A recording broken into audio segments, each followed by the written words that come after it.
नमस्कार, स्वागत है आपका मेरे यूट्यूब चैनल शिक्षा शक्ति।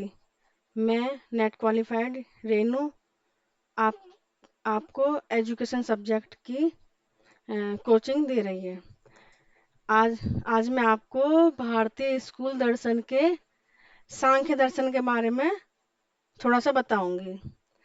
ये जो सांख्य दर्शन है ये काफी लंबा दर्शन है, बहुत लेंथी है और इसके किसी भी पार्ट से ऐसा कोई भी पार्ट हिस्सा इसका ऐसा नहीं है जिससे यूजीसी नेट ने क्वेश्चन ना पूछा हो। बहुत ही इम्पोर्टेंट दर्शन है। शुरू में आपको कठिन लग सकता है लेकिन बहुत ही आसान दर्शन है, बहुत ही इंटरेस्टिंग दर्शन है ये। तो चलिए कोशिश करते हैं इसको समझने की। सांख्य दर्शन, इसके संस्थापक थे कपिल मुनि। कौन थे इनके संस्थापक सांख्य दर्शन के? कपिल मुनि। ये जो सांख्य दर्शन है ये द्वैतवादी यथार्थ का दर्शन है। ये द्वैतवादी क्यों? क्योंकि इसमें दो तत्वों का दो तत्व मुख्य हैं इसमें, एक प्रकृति, एक पुरुष। इन प्रकृति पुरुष के संयोग से ही ये पूरा सांख्य दर्शन की नींव रखी गई है। तो सबसे पहले हम पढ़ते हैं, संस्थापक थे इसके कपिल मुनि। इनका जो कपिल मुनि ने पहला काम जो इस पर टीकाएं लिखी थी, सूत्र लिखे थे, वो थे सांख्य सूत्र। और बाद में एक और उन्होंने सूत्र लिखा था सांख्य प्रवचन सूत्र, लेकिन वो कुछ समय बाद नष्ट हो गए थे, जो कि हमें नहीं बाद में मिले। लेकिन उसके बाद तीसरी शताब्दी ईस्वी में ईश्वर कृष्ण ने सांख्य कारिका या सांख्य का श्लोक, सांख्य में श्लोक ये लिखे थे। किसने लिखे थे? ईश्वर कृष्ण ने। सांख्य कारिका या सांख्य में श्लोक ये हमें मिलते हैं प्रूफ के तौर पर, जिनसे हमें पता चलता है कि सांख्य दर्शन में क्या क्या बताया गया था कपिल मुनि जी ने। आइए पढ़ते हैं सांख्य दर्शन की तत्व मीमांसा। ब्रह्मांड में दो वास्तविकताएं हैं, एक है प्रकृति, एक है पुरुष। प्रकृति पदार्थ है और पुरुष आत्म चेतना। इसको हम ऐसे समझ सकते हैं, बताती हूँ मैं आपको। प्रकृति पदार्थ यानी जैसे ये हमारा फोन है, ये अगर इसमें कोई सॉफ्टवेयर ना हो तो सिर्फ हमारे लिए एक वस्तु है, ये हमारे किसी काम का नहीं है। लेकिन जब इसमें सॉफ्टवेयर पड़ जाता है तब ये हमारे काम योग्य हो जाता है। इसी तरह से पुरुष आत्म चेतना होती है, आत्मा है और चेतना है। जब तक पुरुष का प्रकृति से संयोग नहीं होगा तब तक सृष्टि की रचना नहीं होती। किसके अकॉर्डिंग? सांख्य दर्शन के अकॉर्डिंग। इस बात का काफी लोगों ने विरोध भी करा है, जो कि हम आगे समझेंगे। लेकिन सांख्य दर्शन ने माना है कि प्रकृति और पुरुष के संयोग से ही सृष्टि का निर्माण हुआ है। प्रकृति पदार्थ है, प्रकृति सिर्फ एक वचन है, लेकिन पुरुष असंख्य हैं। और भी पढ़ते हैं हम प्रकृति के बारे में।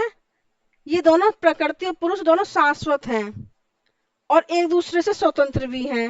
क्यों स्वतंत्र हैं? प्रकृति का अपना महत्व है और पुरुष का अपना महत्व है। प्रकृति के बिना पुरुष कुछ नहीं कर सकता, पुरुष के बिना प्रकृति भी कोई सृष्टि की रचना नहीं कर सकती। प्रकृति और पुरुष के संयोग से ही सृष्टि बनती है। प्रकृति ज्ञान की वस्तु है, लेकिन पुरुष क्या है? ज्ञाता। पुरुष को हम आम शब्दों वाला पुरुष नहीं समझ सकते। पुरुष मतलब आत्मा, जैसे हमारा शरीर। अगर इस शरीर से आत्मा को बाहर निकाल दिया जाए तो शरीर किसी काम का नहीं है। लेकिन आत्मा को भी एक शरीर की आवश्यकता होती है। बिना शरीर का इस्तेमाल करे आत्मा कुछ नहीं कर सकती। प्रकृति अचेतन होती है और पुरुष चेतन होता है। जब आत्मा का किसी वस्तु में, किसी शरीर में जब प्रवेश होता है तभी उसमें चेतना आती है। वही प्रकृति के तीन गुण बताए गए हैं। कौन कौन से बताए गए हैं? सत्व गुण, रजगुण और तम गुण। इसको थोड़े से हम अपने नोट्स से बताते हैं।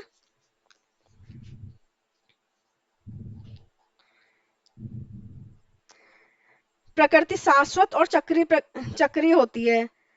ये सत्य रज और तमस से बनी बनी होती है, पर पुरुष इससे मुक्त होता है। सत्वगुण क्या होता है?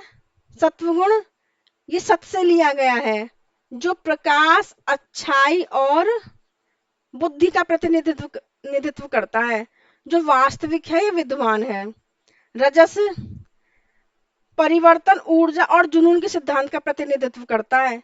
यह सभी गतिविधियों का स्रोत है। यह महान आनंद और बेचैन प्रयास की ओर जाता है। यह दर्द भी पैदा करता है, रज। और जो तम होता है ना, ये निष्क्रियता, नीरसता, भारीपन, निराशा, इनका प्रतिनिधित्व करता है। इस तरह से प्रकृति स्थूल शरीर यानी 5 तत्वों से बनी होती है। इसके बारे में हम अगली वीडियो में जानेंगे। अभी मैं आपको इसका एक बार और रिवीजन करवा देती हूँ। जो सांख्य दर्शन है, ये द्वैतवादी यथार्थ का दर्शन है। द्वैतवादी यानी दो पदार्थ, प्रकृति और पुरुष, इसके संयोग से सांख्य दर्शन की नींव रखी गई है। इसके संस्थापक थे कपिल मुनि। पहला काम कपिल मुनि के द्वारा सांख्य सूत्र लिखा गया और सांख्य प्रवचन सूत्र, लेकिन ये समय के साथ नष्ट हो गए थे, हमें प्राप्त नहीं हुए। बाद में 3री शताब्दी ईस्वी में ईश्वर कृष्ण ने सांख्य कारिका लिखी थी। इसके तत्व मीमांसा में ब्रह्मांड में 2 वास्तविकताएं हैं, प्रकृति और पुरुष। प्रकृति हमारी पदार्थ है, पुरुष आत्मा है या चेतना है।